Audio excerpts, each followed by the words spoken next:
Keletas minčių apie ryto maldą. Pirmiausia, iš ryto pabudę mes suvokiame esminį dalyką. Aš gyvenu. Dievas man dovanoja naują gyvenimo dieną ir jis bus šią dieną. Aš jį kažkur susitiksiu. Galbūt aš jį susitiksiu savo šeimoje, bendradarbiuose. Susitiksiu su tuose žmonėse, kuriem aš tarnauju, kuriem skirtas mano darbas yra. Galbūt aš pajusiu jį savo sieloje, galbūt per Dievo žodį, per mišias yra daugybė vietų, kur aš per dieną galiu atpažinti viešpatį esantį su manim. Bet esminis dalykas, kad aš laukčiau, kad aš būčiau atidi, nes neretai jis tiesiog praeina pro šalį ir aš jo nepastebiu. Prabėgo diena ir baigėsi.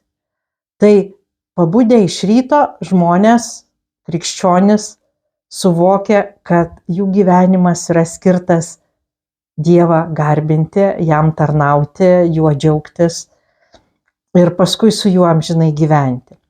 Ir aš noriu pasinaudoti psalmėmis, kurios yra valandų liturgijoje įžanginės. Tai reiškia nuo to, tie, kurie meldžiasi liturginės valandas, pradeda savo maldą. Ir ką ten sako, tai yra labai svarbu. Nes jei mes suvokiam, suvokiam savo dieną, savo gyvenimo ritmą, suvokiam, kad nesam vieni, suvokiam, kokia mūsų gyvenimo kryptis, kad tai nėra tik tai nuvežti vaiką į darželį, nuvažiuoti laiku į darbą, užpildyti dokumentus, atrašyti, atsakyti, pasakyti, susiorganizuoti, užsiregistruoti, bet ir aš gyvenu tą Dievo laiką, kur yra jo malonė kartu su manim, arba paprastai sakant, pats Jėzus, aš jį sutinku savo darbe, savo tarnystėje, savo maldoje, savo mintyse. Yra daugybė būdų, kaip galima sutikti, aišku, ir per Dievo žodį. Apie tai bus atskiras video. Tai ką meldžiasi? 94 psalmė pradeda taip. Tiesiog atidaro dieną. Ateikite džiaugsmingai, šlovinkim viešpatį. Šaukime iš džiaugsmo mūsų gyvenimo uolai. Dėkodami eikime į jo artumą, džiaugsmingai traukime šlovinimo giesmes. Tai čia ir viskas pasakyta. Tikintysis suvokia, kad vien gyventi yra džiaugsmas, nes viešpats duoda galimybę. Ir mes nesame vieni. Dar man labai patinka 99 psalmė, jinai yra, ją meldžiamasi arba vieną, arba kitą. Sako, atminkite, viešpats yra Dievas, jis mus sukūrė, mes jam priklausom, mes jo tauta ir jo kaimenės avys. Šitą psalmę primena, kas mes. Mes nesam kažkokie pasimetę ant žemės, besiblaškantys, bet esame tie, kuriuos viešpats sukūrė. Mes jam priklausom. Ne bet kam. Todėl negalim gyventi bet kaip. Tai va, šį ryto malda, kai aš jau suprantu, kad aš gyvenu, nes Dievas man duoda gyvenimą šią dieną ir kad aš jį susitiksiu, jis bus su manim, toliau yra mano toksai nusistatymas arba žvilgsnis į visą tą dieną, kaip aš noriu gyventi, va taip jeigu galėčiau išlaikyti tą tokį sąmoningumą kiekvieną akimirką, kad tai vyksta ir mano pašaukimas kažkoks, aš atlieku kažkokią tai misiją, kad čia viešpats kažkur yra, katalikų bažnyčioje tokia labai įprasta yra forma maldos, sako, Dievo akivaizdą praktikuok. Tai ką reiškia, kad Dievas mato. Tai žiūrint kaip. Vieniem atrodo, kad jisai mato kaip policininkas ir tikrai esu daug žmonių sutikus, kurie galvoja tik apie tai, ką aš blogo padariau, kurių diena baigėsi ir jie tik tai, kur čia dabar tas policininkas Dievas mane pagaus ir nubaus, aš čia kažkam tai grubiai atsakiau, čia susikeikiau, čia nepritrūkau kantrybės ir viskas. Ir Dievo neieško. Kaip tik ieško dienoj to, kur Dievo nėra. Tai labai klaidingas požiūris yra ir į maldą, ir į va tai, ką mes veikiam per dieną. Tad startuodama dieną aš suprantu, mano šiandien gal kažkokia sunkesnė emocinė būsena, gal jinai pastoviai yra sunkesnė, ar galbūt kažkas tai atsitiko, galbūt manęs laukia sunkios užduotis ir aš nerimauju, kažkoks tai pokalbis. Ir aš va tą minutę 1, 2, 3 stabteliu, kad suvokčiau, kasgi čia mane šiandien laukia, kaip aš, kaip ta Dievo liaudis, kaip tas Dievo žmogus norėčiau, galėčiau šitoj situacijoje gyventi. Ir tada aš sakau, Viešpatie, matai, aš jau padėkojau, pasidžiaugiau, paprašiau, kad būtų su manim, kad jį pažinčiau ir sakau, aš einu į savo dieną ir nežinau, kaip čia bus, man tai kelia nerimą, Viešpatie. Leisk man pažinti tave toje akimirkoje, leisk suprasti, kaip geriausiai galiu pasielgti. Duok man išminties, duok man kantrybės. Ir visas tokias situacijas, visas tas mintis, ką po ko aš čia turiu daryti, greitai pereinu. Labai daug žmonių sako, Dieve, tu man padėk kaip nors nugyventi dieną.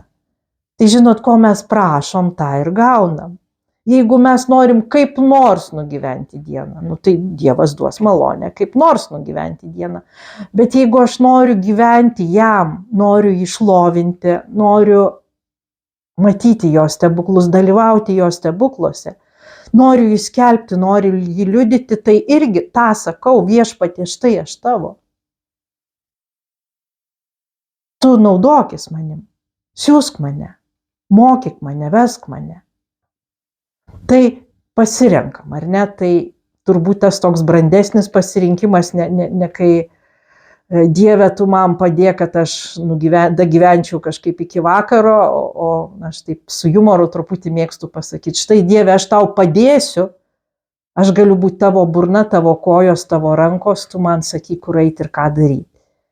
Tai tada Dievas lieka savo vietoje. Kai aš sakau, kad Dievas man padėtų, tai reiškia, kad aš vadovauju ir jam tik tai leidžiama padėti. Čia labiau su jumoru negu tikroviai, nes turbūt kiekvienas žmogus žino, kas yra Dievas ir kas yra jisai.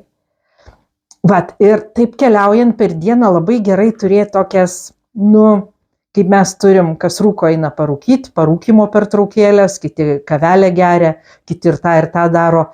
O krikščioniui labai gerai turėti tokias kelias akimirkas, kuris atnaujina tą savo prisiminimą, kad jisai gyvena kaip krikščionis su Dievu, stabteli. Ir mes turim, nežinau, kiek jūs praktikuojat, kiek jums tai yra gyva malda prieš maistą. Tai ne tik palaimink Dieve šitą sumuštinį, bet aš stabtelėju ir jau yra etapas, aš nugyvenau kažkiek tai. Ir maistas yra, kad aš galėčiau fiziškai gyventi ir prašau irgi to dvasinio maisto, kad toliau būčiau. Tai prieš valgymą gali būti tos akimirkos, kai mes stabtelim, arba tiesiog sąmoningai turim keletą tokių akimirkų, kur, tiesiog sustoju ir Jėzau, aš trokštu eiti tavo keliu, trokštu eiti ten, kur tu nori. Tai taip ateina vakaras. Ir dabar vakaro malda. Vakaro malda tai yra sugrįžimas prie Viešpaties ir klausimas, kur aš tave šiandien susitikau. Pirmiausiai vakaro malda tai yra dėkojimas. Dėkojimas, kad aš prigyvenau iki vakaro ir dabar galėsiu jau ruoštis poilsiui. Dėkojimas už visus tuos dalykus, kurie man pavyko. Ir ypatingai tie žmonės, kurie yra linkę labai ieškoti, už ką čia Dievas mane nubaustų, nuteistų ir kažkaip tai dar kitaip padrausmintų, sutrumpinti tą dalį, kai ieškoma savo nuodėmių ir prailginti tą dalį, kai ieškoma, kur aš šiandien Dievą mačiau, kur mano širdis, į tą atsiliepia, teikite džiaugsmingai, šlovinkim Viešpatį. Gal autobuso vairuotojas buvo malonus ir aš pagalvojau, kaip gražu, ačiū tau Dieve už jį. Gal aš mačiau saulės spindulį naują prasiskleidusi žiedą, gal aš mačiau bendradarbį ar bendradarbę, kurie buvo džiugus, patenkinti. gal mano artimiesiem kažkas pasisekė. Nu, va tos akimirkos, kur aš tikrai pajutau tą džiaugsmą per dieną. Ir va jas prabėgusi, toliau aš galiu prabėgti dar kartą savo dieną ir pamatyti, kur man pavyko tasai ryto apsisprendimas liudyti viešpatį, gyventi taip sąžiningai, nepasiduoti nuodėmėm, skelbti jį, atlikti geriausiai, kaip galiu dalykus.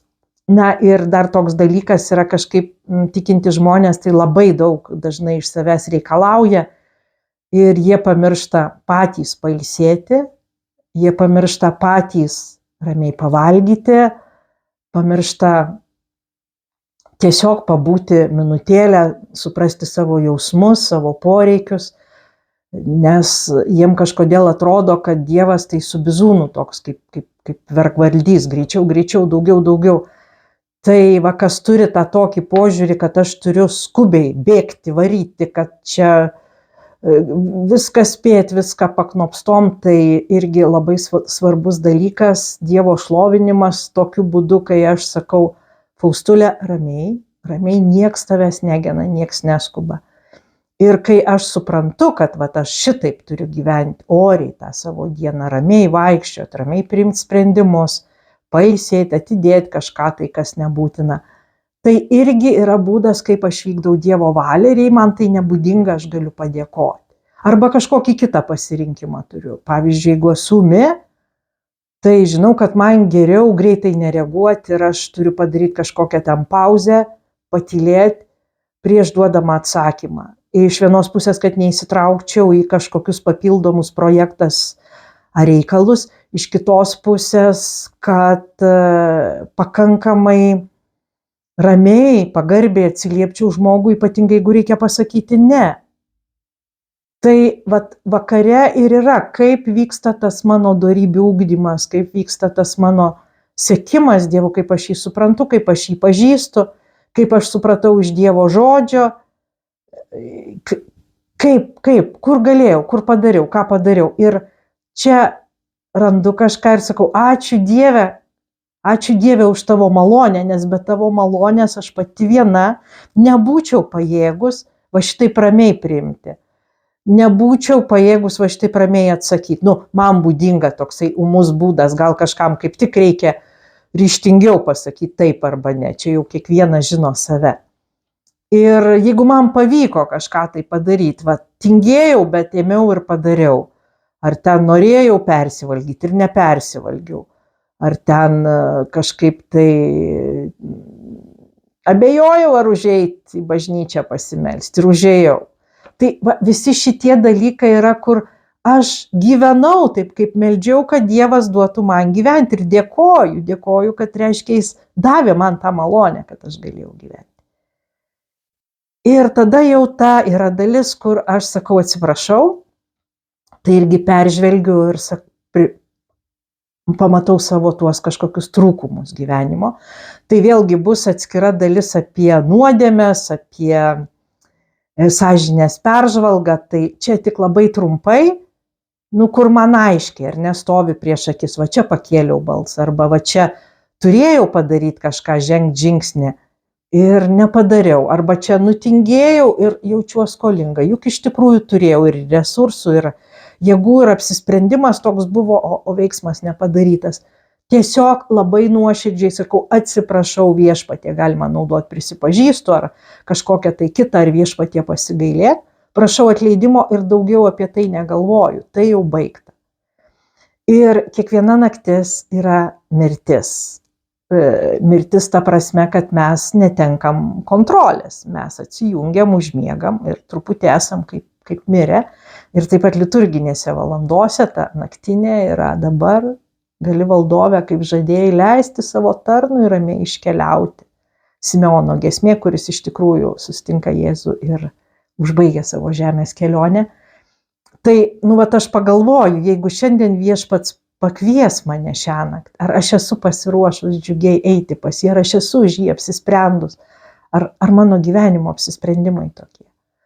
Tai aš ką labai rekomenduoju, tai susigaudyti tuos pagrindinius punktus, kokios turi būti nuostatos. Nes jeigu nuostatų nelieka, aš daugybę metų meldžiausi liturginės valandas ir visaip kitaip meldžiuosi, bet tai, kas labiausiai maitina, yra va tos nuostatos. Jeigu aš suvokiu, kad Dievas man duoda dieną, pašaukė mane gyvenimui, aš atsiliepiu, išeinu.